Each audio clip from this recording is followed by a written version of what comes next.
Seja bem-vindo mais uma vez para o nosso canal. Hoje vamos falar sobre imposto industrial. Estamos no mês de abril e dentro de breve vamos também entrar no mês de maio. Normalmente esses 2 meses são os meses em que as empresas reportam os seus proveitos, os seus resultados para a GT. E hoje vamos falar muito sobre o imposto industrial, né? Um imposto que dá dor de cabeça a muitos empresários, tira o sono a muitos empresários, né? E vamos abordar justamente sobre isso. Não deixe de acompanhar este vídeo até ao final. Adilson, seja bem-vindo. Obrigado demais, obrigado. Que bom ter-te cá convidado da casa, né? Adilson é especialista em fiscalidade, não é? E hoje vamos abordar os principais temas que estão em torno do imposto industrial, né? Adilson, vamos lá começar já. O que é isso de imposto industrial? Para as pessoas perceberem lá em casa. Bem, na verdade o imposto industrial é um imposto que tributa, não é? Ele recai sobre atividades comerciais, prestação de serviço, bem como também atividades industriais. É um imposto que as empresas têm a obrigação de pagar sobre os rendimentos que eles têm sobre essa atividade. E tem uma pergunta interessante, então, será que todos os negócios estão sujeitos ao imposto industrial? Todos? Não. Na verdade, o que acontece? Embora o imposto industrial alberga todas essas atividades, ainda assim existem atividades que estão isentas. Okay.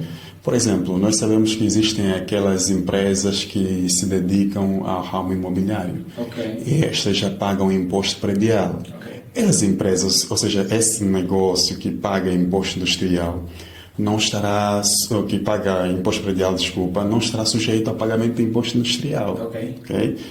Por quê? Porque ela vai estar isenta.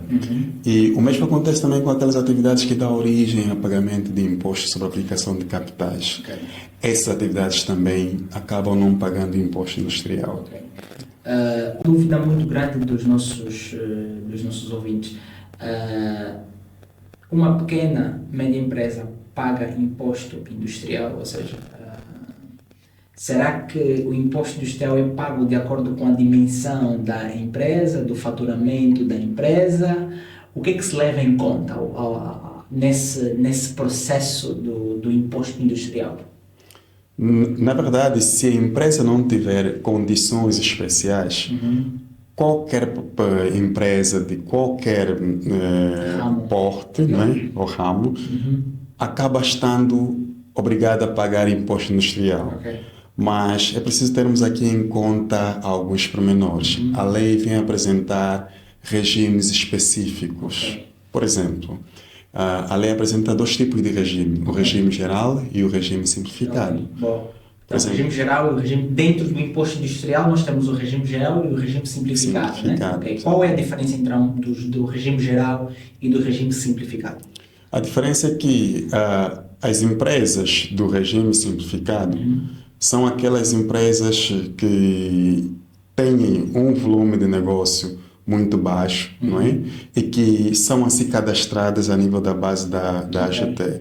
Já as do regime geral são aquelas empresas que o volume de negócio acaba sendo mais alto, né? E essas empresas são também cadastradas como tal no regime, na base da AGT, mas ainda assim tem outros fatores que são levados em consideração. Por exemplo, vamos imaginar as grandes empresas. As grandes empresas infalivelmente estarão dentro do regime geral. Essas empresas estarão ali. Quando falamos de grandes empresas, a nível da AGT é considerada como grandes contribuintes. Essas empresas estão dentro do regime geral. Segundo a lei, para o regime simplificado, são aquelas empresas que têm um volume de negócio superior a 25 milhões Exato. E inferior a 350, é isso? Exato. Né? Okay. Exatamente. Embora esta classificação é muito mais feita a nível do IVA, okay. Mas existe aqui uma simbiose. Por exemplo, as empresas do regime de exclusão, cujo o volume de negócio é abaixo, de 10 milhões abaixo, né? Okay. Essas empresas estão no regime de exclusão e automaticamente elas fazem parte do regime simplificado. Okay. Já as empresas do regime simplificado do IVA, bem como do regime geral, esses 2 grupos fazem parte do regime geral do imposto industrial. Do regime geral. Então, É só para você ter atenção aí em casa, cara empreendedora. Então, se você tem uma empresa que faturou mais do que 25 milhões de kwanzas, né, no ano anterior, e você está automaticamente em sede do imposto industrial, você está no regime geral do imposto industrial. Né? E então, você tem que ter bem atenção. Precisa ter atenção a esse aspecto. Porque é muito importante. Agora, eu queria saber assim, entre o regime geral e o regime simplificado, qual é melhor e qual é o pior? É uma grande questão. É o seguinte, apesar de que existe aqui uma diferença, não é? Em sede do imposto industrial, a grande diferença que existe é mais sobre o prazo. O prazo. O prazo. Okay. É esta a grande diferença que existe. Okay. E parece que a dedução aí dos custos. Exato. Né? Existe também uma ligeira diferença a nível das deduções. Ok. Quando falamos dos prazos, queríamos antes frisar que o regime geral está para maio, que aparenta ter uma vantagem porque o prazo é mais alargado. Okay. Tem mais tempo. Exato. E o regime simplificado está para abril. Mas existe aqui um parênteses, né, que precisamos levar em consideração. O regime simplificado ainda tem outras nuances. Ok. Como? Existem situações diferentes. Existem aqueles que têm contabilidade organizada, como se diz, né? Porque esperava-se que a contabilidade por si só, ela já é organizada, mas pronto, vamos aqui referir esses termos para melhor entender. Depois temos que abordar no outro vídeo o que é isso de contabilidade organizada. Sim, exatamente, ok. E depois, a outra coisa, existem também aquelas empresas que usam o livro de compras. Mas acho até temos depois a contabilidade simplificada. Sim, nestes casos, exato. O livro de compras, certo, que vai muito bem em direção a isso, a contabilidade simplificada, estes fazem uma dedução até 30% dos seus custos. De todos os custos. Exatamente. Até 30%. Né? O que significa que, se ele tiver um custo de 100 mil, vai deduzir simplesmente 30% desses custos. Agora, existe a terceira condição. Se alguém não tiver a contabilidade organizada, nem tiver o livro de compras, então vai pagar o imposto industrial sobre todas as receitas que tiver. Daí que chama aqui a atenção aos empreendedores, né? No sentido de que tem que ver a necessidade de ter uma contabilidade no seu negócio, porque senão sai a perder. Sai a perder, é verdade. E nós já tivemos casos já conseguimos aí recuperar várias empresas, e eles pagaram menos imposto, né? a partir disso. Então, agora vamos... Como é que é feito esse apuramento do imposto industrial, né? Então, de um lado temos proveitos e do outro lado temos custos. Então, como é que é feito isso, né? Bem, esse apuramento do imposto industrial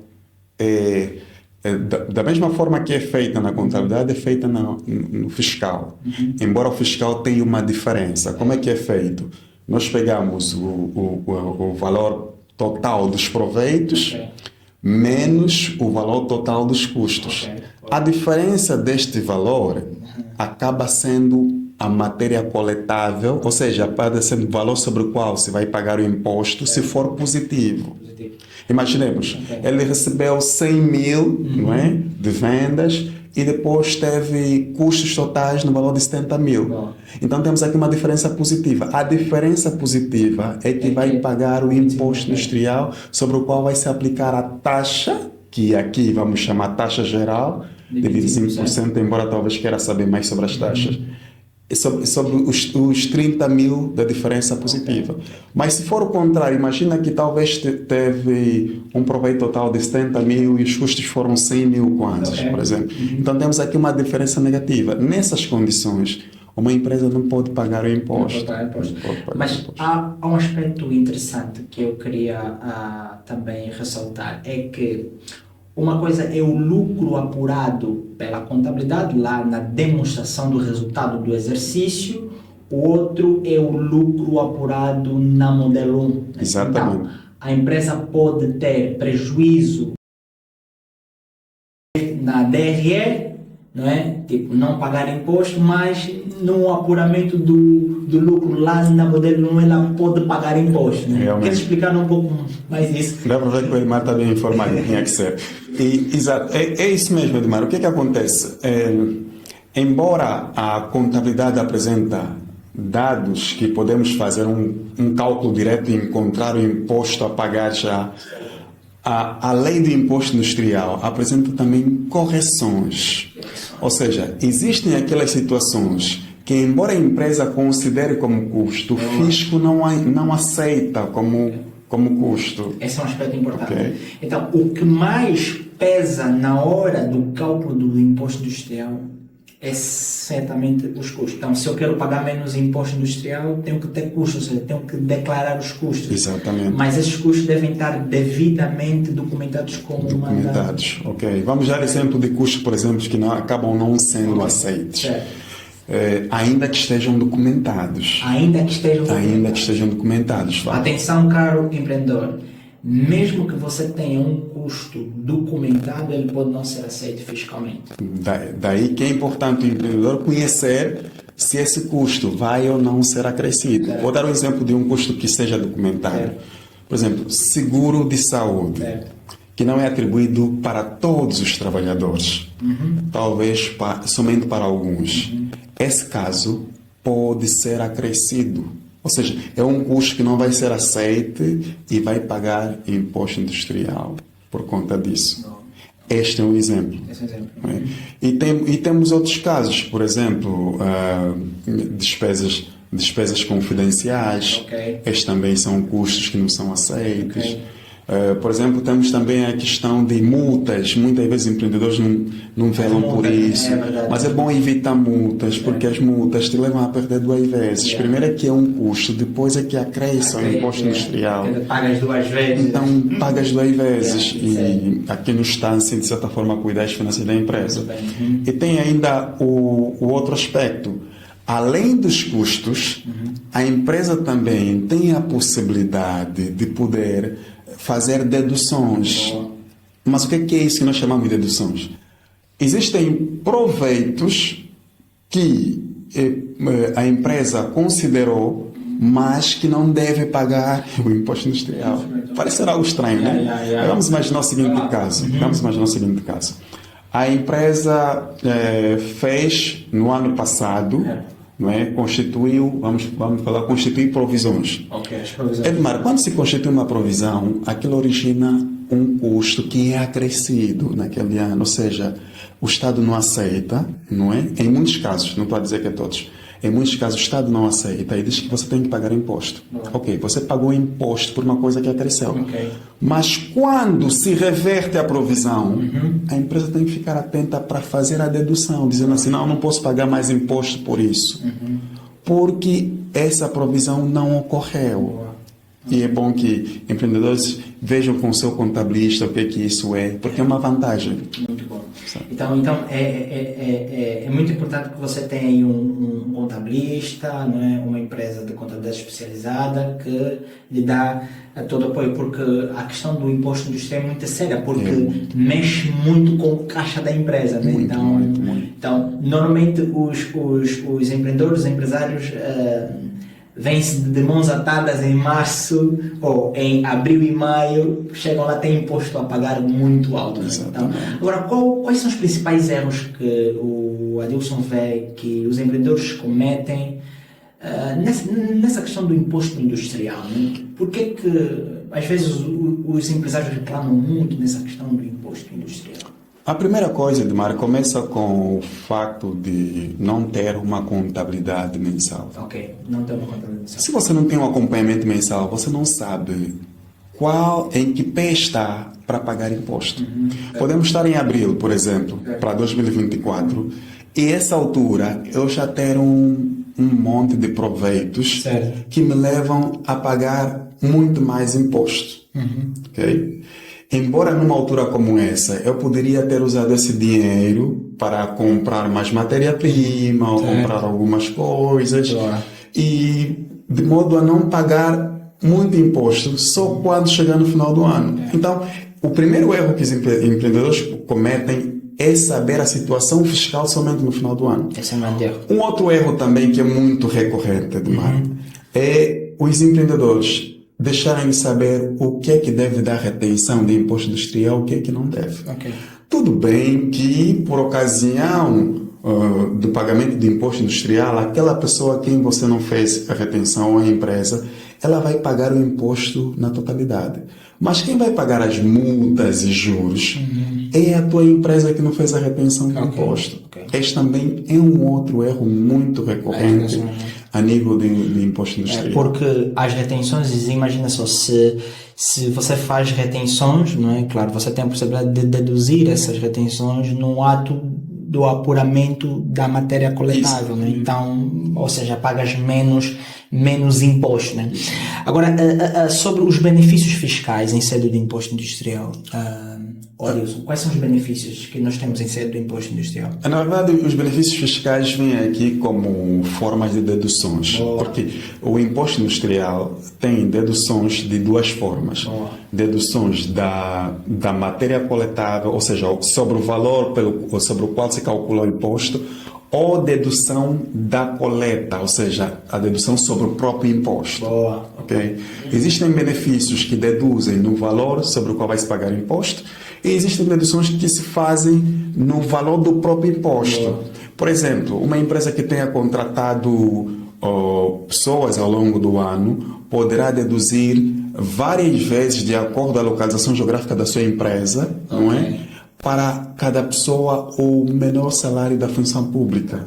Os custos administrativos também são incluídos na dedução, não é? Exatamente. Okay. E se forem mulheres, aí duplica ainda mais. Okay. O que significa que existe aqui uma vantagem para se fazer essas deduções.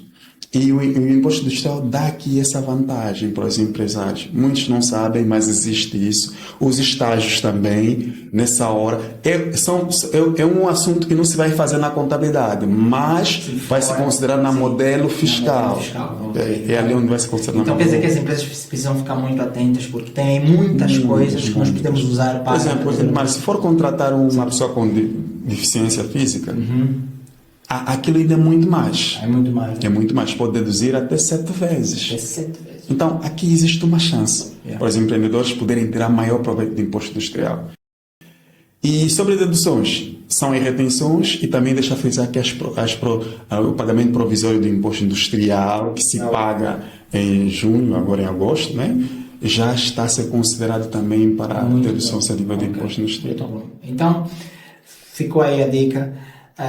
Os prazos, não esquecer os prazos. Nós temos agora, para as empresas do regime simplificado vão entregar a declaração agora em abril. Sim. E as empresas do regime geral vão entregar em maio. Então, presta atenção a esses prazos, porque a entrega fora do prazo é uma multa grande, né? Para o regime simplificado são 300 mil quase. E regime geral são 600 mil quase. Então é pesado. E depois tem mais. É preciso fazer essa submissão através do portal. Fazer isso antes é melhor, porque às vezes as condições técnicas podem não estar já sabemos que o portal as mais suaves, então fica mesmo complicado. E depois tem uma outra vantagem, Edmar, que os empresários também podem já tomar nota aqui. O que acontece? O imposto industrial é também obrigatório para as empresas que nos prestam serviço, empresas estrangeiras.